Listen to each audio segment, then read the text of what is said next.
अब देखते हैं क्लास 7 की चैप्टर 1 की एक्सरसाइज 1.4 का क्वेश्चन 5। अगर आप आगे के क्वेश्चन देखना चाहते हो तो मैं पहले ही वीडियो बना चुकी हूँ, आप देख सकते हो। ओके, अब मैं क्वेश्चन रीड कर रही हूँ। The temperature eight 12 Noon was 10 degree above zero. इसका क्या मतलब है कि दोपहर के 12 बजे टेम्परेचर जो है वो 10 डिग्री सेल्सियस था, जीरो से अबोव मतलब हम मोस्टली पॉजिटिव लेते हैं, तो प्लस 10 डिग्री था। Okay, then if it decrease मतलब हम नेगेटिव में लेते हैं, तो if it decreases at the rate of 2 degree Celsius per hour until midnight. दोपहर 12 बजे 10 डिग्री सेल्सियस था, अबोव जीरो मतलब कि प्लस 10 डिग्री सेल्सियस था, और उसके बाद वो टेम्परेचर डिक्रीज होने लगा, कम होने लगा। कौन से रेट पे? तो 2 डिग्री सेल्सियस पर आवर, मतलब एक घंटे में 2-2 डिग्री कम हो रहा था। ओके, तो रात के 12 बजे तक ऐसा हुआ कि रात के 12 बजे तक 2-2 डिग्री कम होता गया। At what time would the temperature be 8 degree Celsius below zero? तो ऐसा कौन सा टाइम होगा जब टेम्परेचर जो है वो 8 डिग्री बिलो जीरो मतलब कि -8 डिग्री सेल्सियस हमें मिलेगा। हमारा 10 डिग्री तो था और -8 डिग्री कौन से आवर पे होगा, एक ये ढूंढना है। And then what would be the temperature at midnight, और रात को 12 बजे मिडनाइट हमारा टेम्परेचर कितना होगा। तो मुझे ये देखने के लिए क्या करना पड़ेगा, तो 10 डिग्री में से हर एक घंटे में 2-2 डिग्री टेम्परेचर कम करना पड़ेगा। तो मैंने यहाँ पे लिख के रखा है इनिशियल टेम्परेचर मतलब कि स्टार्टिंग टेम्परेचर, इनिशियल का मतलब होता है starting, initial temperature is equal to at the 12 noon is equal to 10 degree Celsius. Okay, और ये प्लस 10 डिग्री सेल्सियस है क्योंकि वो अबोव जीरो बोला था। Change in the temperature per hour is equal to -2 degree Celsius, क्योंकि हमारा temperature कम हो रहा है, डिक्रीज हो रहा है, इसलिए मैंने इसे -2 डिग्री सेल्सियस लिया है। ओके, अब हमें 1 बाय 1 एक आवर में 12 नून से स्टार्ट किया था, दोपहर 12 बजे, उसके बाद 1 PM देखेंगे, 2 PM देखेंगे, 3 PM देखेंगे, हम कम कम करते जाएंगे। तो 1 PM की बात करें तो हमारा टेम्परेचर 10 डिग्री सेल्सियस है, उसमें से 2 डिग्री कम जो हो चुका होगा, क्योंकि हर घंटे में 2-2 डिग्री कम हो रहा है, तो 10 डिग्री -2 डिग्री तो 8 डिग्री सेल्सियस। देन 2 PM को कितना होगा, तो 8 डिग्री अब था, उसमें से वापस 2 डिग्री और कम हो जाएगा, तो यहाँ पे आंसर आ जाएगा 6 डिग्री सेल्सियस। सॉरी, देन अब 6 डिग्री में से भी 2 डिग्री कम हो जाएगा, तो वहां पे आंसर क्या आ जाएगा हमारा 4 degree Celsius. Okay, then 4 PM को उसमें से भी 2 डिग्री कम हो जाएगा, तो मैं और 2 डिग्री कम करने पर मुझे 2 डिग्री सेल्सियस मिल जाएगा। देन 2 डिग्री में से मैं वापस 2 डिग्री माइनस करूंगी, तो यहाँ पे 0 डिग्री सेल्सियस हो जाएगा। देन 0 डिग्री -2 डिग्री सेल्सियस, तो यहाँ पे आंसर आ जाएगा -2 डिग्री सेल्सियस। देन -2 डिग्री तो था ही, और उसके ऊपर और -2 डिग्री हुआ, तो -4 डिग्री सेल्सियस। देन आगे और भी मैं करती जा रही हूं, तो आपको पता है आंसर यहाँ पे -6 डिग्री सेल्सियस। देन इसी तरह से हम 2 डिग्री अगर कम करते जा रहे हैं, तो आपको दिख रहा है कि किस तरह से 12 बजे, रात के 12 बजे तक टेम्परेचर जा रहा है। मैंने यहाँ पे लिख के रखा है 12 PM मतलब रात के 12 बजे मिडनाइट। एक्चुअली यहाँ पे PM नहीं, मैं मिडनाइट लिख दूंगी, मिडनाइट। देखते हैं वहां तक कितना टेम्परेचर जा रहा है हमारा, -10 degree Celsius, then -10 degree, -2 degree, -12 degree Celsius, -12 degree Celsius, -2 degree Celsius equal to -14 degree Celsius. इस तरह से मैंने 2 डिग्री कम करते हुए देखा है। अब हमें 2 क्वेश्चन यहाँ पे पूछे गए थे। एक क्वेश्चन क्या था कि 8 degree Celsius below zero eight what time. Okay, 8 degree below zero मतलब -8 डिग्री सेल्सियस कौन से टाइम पे हो रहा है, तो -8 डिग्री सेल्सियस मेरा आंसर यहाँ पे आया है। और वो कौन से टाइम पे हो रहा है, तो मुझे दिख रहा है वो 9 PM को हुआ है। ओके, तो मैं लिख सकती हूँ कि -8 डिग्री सेल्सियस कौन से टाइम पे होगा, तो 9 PM को होगा। एंड देन 12 बजे, रात के 12 बजे 12 मिडनाइट को कितना टेम्परेचर हो रहा है मेरा, तो मुझे दिख रहा है यहाँ पे -14 डिग्री सेल्सियस। तो मैं यहाँ पे नीचे लिख दूंगी कि at blank the temperature will be 8 degree below zero. तो मतलब कि -8 डिग्री सेल्सियस कौन से टाइम पे हुआ था, तो मुझे पता है यहाँ पे मेरा 9 PM को हुआ है, तो मैं यहाँ पे लिख दूंगी 9:00 PM। ओके, इस टाइम पे हुआ था। और दूसरा at midnight the temperature will be, at midnight हमारा टेम्परेचर कितना हो रहा है, -14 डिग्री सेल्सियस, तो मैं लिख दूंगी -14 डिग्री सेल्सियस। इस तरह से ये सम हमारा सॉल्व हो जाएगा। ओके, अब देखते हैं क्वेश्चन 6। क्वेश्चन 6 कुछ इस तरह से है कि in a class test +3 marks are given for every correct answer. मतलब कि क्लास टेस्ट लिया गया है जिसके अंदर +3 मार्क्स है करेक्ट आंसर देने पर। Then correct answer and -2 marks are given for every incorrect answer. और हर एक इनकरेक्ट आंसर पे हमें -2 मार्क्स मिलेंगे।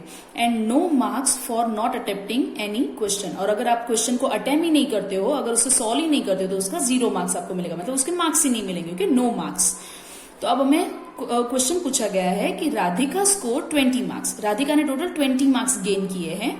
If she has got 12 correct answer, उसने 12 करेक्ट आंसर दिए हैं। How many questions has she attempted incorrectly. तो उसने इनकरेक्ट आंसर कितने अटेम्प्ट किए होंगे। तो अब देखते हैं हम यहाँ पे कि every correct answer is equal to +3 marks and incorrect answer is equal to -2 marks. ये मैंने पहले से ही लिख के रखा है। अब राधिका को कितने मार्क्स मिल गए हैं, 20 मार्क्स। तो पहले तो मुझे ये देखना पड़ेगा कि राधिका ने करेक्ट आंसर कितने दिए। तो करेक्ट आंसर उसने दिए हैं 12। तो मैं 12 करेक्ट आंसर के पहले मार्क्स ढूंढ लूंगी, क्योंकि एक करेक्ट आंसर के +3 मार्क्स, तो 12 के कितने हो जाएंगे। तो 12 मल्टीप्लाई बाय 3 मतलब कि 36 मार्क्स। ओके, इस तरह से मुझे पता चल जाएगा। फिर अब बोला है marks for incorrect answer. Incorrect answer के कितने मार्क्स हो जाएंगे। तो मैं टोटल मार्क्स में से करेक्ट आंसर के मार्क्स माइनस कर दूं, उतने मार्क्स इनकरेक्ट, क्योंकि हमारे जो भी मार्क्स आते हैं वो करेक्ट आंसर और इनकरेक्ट आंसर दोनों का प्लस होता है। उसमें से करेक्ट आंसर के मार्क्स हमारे पास है लेकिन इनकरेक्ट नहीं है। तो मैं टोटल में से करेक्ट आंसर माइनस कर दूं तो मुझे इनकरेक्ट आंसर के मार्क्स मिल जाएंगे। तो मैं यहां पे लिखूंगी total marks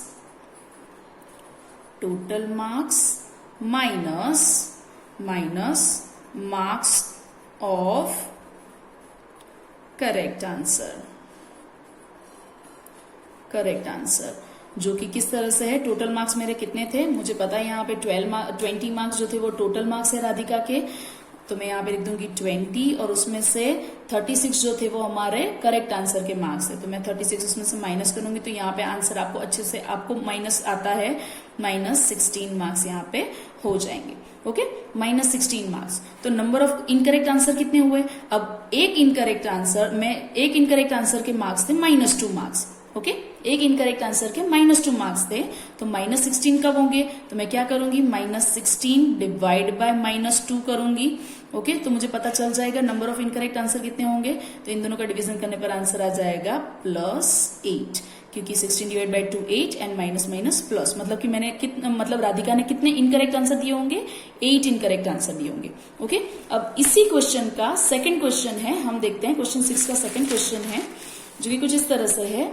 Mohini scores -5 marks in this test. Mohini के -5 मार्क्स आए हैं, टोटल मार्क्स उसके -5 है। दो she has got 7 correct answer, उसने 7 करेक्ट आंसर दिए थे। How many questions has she attempted incorrectly.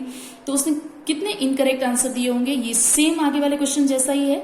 Okay, तो मैंने यहाँ पे सॉल्व करके रखा है, मैं डायरेक्ट आपको समझा रही हूँ कि मोहिनी के टोटल मार्क्स हो जाते हैं -5 मार्क्स फॉर 7 करेक्ट आंसर। अब एक करेक्ट आंसर के मार्क्स थे हमारे +3, तो 7 के कितने हो जाएंगे, 7 मल्टीप्लाई बाय 3, तो यहाँ पे आंसर आ जाएगा 21।